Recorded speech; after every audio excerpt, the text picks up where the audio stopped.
Hey there, this week has been a masterclass in trust, transparency, and consequences. Mel Viljoen's crowdfunding campaign for Peet Viljoen's legal fees was shut down, reminding everyone that with these two, there's always something dodgy going on. At the Madlanga Commission, Julius Malema is back in the spotlight, while the Tony Leon saga keeps raising awkward questions about lobbying, access, and who gets a seat at the table. Internationally, Iran, Iraq, and the US continue to dominate headlines after the death of Ayatollah Ali Khamenei, while the latest AI Safety Index says the industry is still moving faster than its guardrails. Before we get started, though, if you're enjoying the wrap, send it to someone whose source of current affairs is still, I saw it on Facebook, and then tell them to subscribe at explain.coza/subscribe. For now, let's dive into these stories and more in this week's wrap, brought to you by myself, Rashni Pillay, and the Explain.Coza team. Mel Viljoen's Backer Buddy fundraiser for hubby Peet has been shut down a week after its launch. The controversial couple are back in South Africa after being booted from the US. Peet was arrested upon landing for an alleged 27.6 million rand property fraud scam. Cue Mel's attempt to crowdfund his legal fees. Backer Buddy, however, shut down the campaign on Tuesday, citing its platform standards.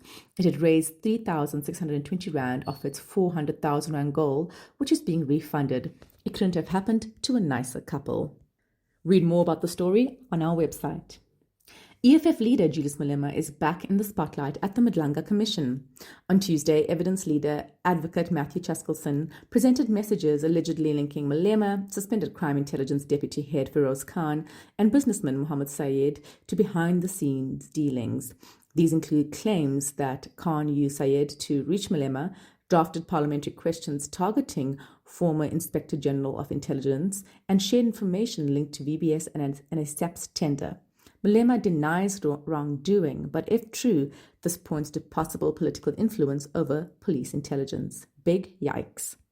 When is the Tony Leon saga going to resolve?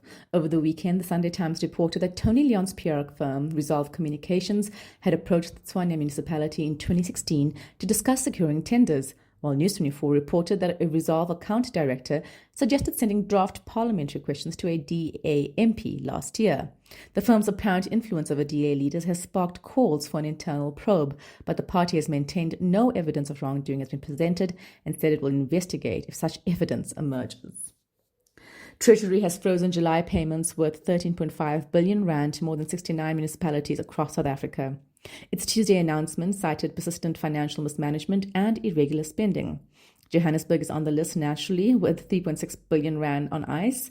Mayor Dada Morero insists the city is financially stable, but Treasury has warned more transfers could be cut unless Joburg shows real progress.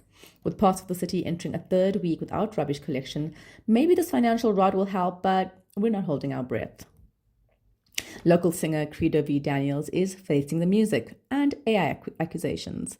After a shaky ENCA performance, social media questioned whether AI helped polish the vocals on his debut album, Still Where We Were. The thing about AI, it can't perform live, ran one tweet. The album then vanished from Apple Music before returning with no explanation. He also faces claims that his song Ngafa copies Hosie's Cherry Wine. Daniels admits using AI in his workflow, but says it supports, not replaces his creativity. Sure, Jan. The world's economy received a reality check from the IMF on Wednesday. The lender of last resort lowered its global growth forecast for 2026 to 3% and raised its inflation forecast to 4.7%. It's largely thanks to the US-Israel attacks in Iran this year, which destabilized a world economy that had already been rocked by the COVID-19 pandemic and Russia's war in Ukraine. Growth could improve to 3.4% in 2027, but doubts over the US-Iran truce means even that may be optimistic. More on this later. Donald Trump declared the US-Iran ceasefire over at a NATO summit this week. Both sides have accused each other of violating a memorandum of understanding signed in June. The US launched strikes on Iran this week, claiming Tehran was attacking commercial ships in the highly contested Strait of Hormuz. Iran retaliated with missiles and drones targeting US facilities in Bahrain and Kuwait. Trump said talks with Iran could continue despite calling its leaders scum. The fighting has already pushed oil prices higher. AI firms are, unsurprisingly, doing a terrible job at self-regulation. The Future of Life Institute released its latest AI Safety Index on Tuesday, evaluating 9 major AI firms on 37 safety indicators, including OpenAI, Anthropic, Google DeepMind, and Meta. The score, C+ for Anthropic, while Chinese firms scored the lowest. Concerns include allowing military use of their tech, pursuing models that reach human-level intelligence, and the possible misuse of a model to carry out a cyber attack. So yes, the bots are getting smarter. The safety systems still buffering. Iran is bidding farewell to its most powerful leader in decades. Thousands, including former South African MP Hussein Ndlozi, attended the funeral procession for Supreme Leader Ayatollah Ali Khamenei, 86, who was killed in a joint US-Israeli strike earlier this year. His procession moved from Tehran to Qom and Iraq before burial in Mashhad. The lavish funeral is part political theatre as the country emerges from war against it by the US and contends with ongoing resentment from its own people after a brutal crackdown on protests earlier this year. Taylor Swift and NFL star Travis Kelce finally said "I do" in a private ceremony at New York's Madison Square Garden on Friday. There were 1,000 guests, custom-made Dior outfits for both, and actor Adam Sandler officiated. With seemingly token famous faces like Brad Pitt scattered throughout and the choice of venue, an arena with no natural light, critics have wondered if it was all a bit cringe and tacky. And some New Yorkers slammed closing New York streets over Independence Day. We're happy for her, but yeah. In your long story, South African motorists could get some relief at the pumps next month, with early Central Energy Fund data pointing to possible petrol and diesel price cuts if oil prices and the rand behave themselves for the rest of July. That's a big if. Global oil prices are still jumpy because of renewed US-Iran tensions, and any fresh disruption around the Strait of Hormuz, a key oil shipping route, could quickly mess with the maths. For households, the impact goes beyond filling up the car. Fuel feeds into the price of almost everything: groceries, delivery, school lifts, e-hailing trips. And then there are taxis. Taxi commuters often complain that fares rise quickly when the fuel goes up, but rarely drop when fuel comes down. Taxi operators argue fuel is only one part of the bill. They also have to cover tires, maintenance, insurance, license fees, and vehicle finance. So 1 month of cheaper fuel does not automatically mean operators are suddenly swimming in savings. It may simply help them catch up after months of higher costs. Research by the Gauteng City Region Observatory found Gauteng residents spend an average of 29% of household income per person on transport, with minibus taxi users spending 33.2%. That's far above the national policy target of 10%. Unlike petrol prices, taxi fees are not set by a national regulator. Individual associations generally decide what passengers pay, which leaves commuters with few formal ways to challenge increases. So will cheaper fuel mean cheaper transport for working class South Africans? Maybe eventually if oil prices keep falling and other costs stabilize. But for August, the safer bet is this: motorists may get a breather, taxi commuters may not, and the Middle East still has South Africa's fuel bill under its thumb. More news for South African drivers. The traffic fine system is getting a serious software update, and no, sadly, this is not the kind you can keep ignoring until your phone forces you to restart.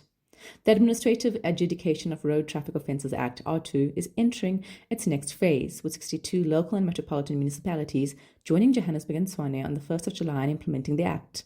The part making motorists sweat is the demerit system. Under this, traffic offences can earn you points. Not fun points, bad points. If you collect more than 15, your license can be suspended. Cross that 15-point line 3 times and your license can be cancelled, meaning you have to start again with a learner's license. The Department of Transport says the goal is to improve driver behaviour and reduce pressure on the courts. Translation: fewer reckless drivers, fewer traffic fine fights keep clogging up the system. Motorists can be notified in 2 ways. If a traffic officer stops you after seeing an infringement, you can get the notice directly. If a camera catches you, the notice should arrive by post with the offence, fine amount, and demerit points. Road Traffic Infringement Agency spokesperson Mondi Mkalipi told Explain that the demerit system is the final phase of R2 and is expected to kick in as soon as December, after another 151 municipalities start implementing the act. But given previous delays, a December start seems optimistic. And not everyone is convinced the system will run smoothly. The Organisation Undoing Tax Abuse supports better road safety rather in principle, but has warned that R2 could be an administrative headache for municipalities. Alta's Stephanie Fick told Explain motorists should familiarise themselves with the system and check that any notice is correctly addressed. So for now, the advice is simply know the rules, check your fines, and maybe stop treating speed limits like friendly suggestions. Finally, the 2026 FIFA World Cup quarterfinals have arrived, and Morocco, Africa's last team left in the tournament, face France tonight. No pressure then, just a continent casually holding its breath. Morocco booked their spot after beating co-host Canada 3-0, while France now stand between them and a semi-final place. It's also a spicy rematch. France ended Morocco's fairy tale run in the 2022 semi-finals. This time, Morocco coach Mohamed Albi says they're not here for cute underdog compliments. They want the whole trophy. Argentina survived Egypt's 3-2 in a thriller. Norway stunned 5-time champion Brazil 2-1. Spain beat Portugal 1-0 in the All-Iberian derby.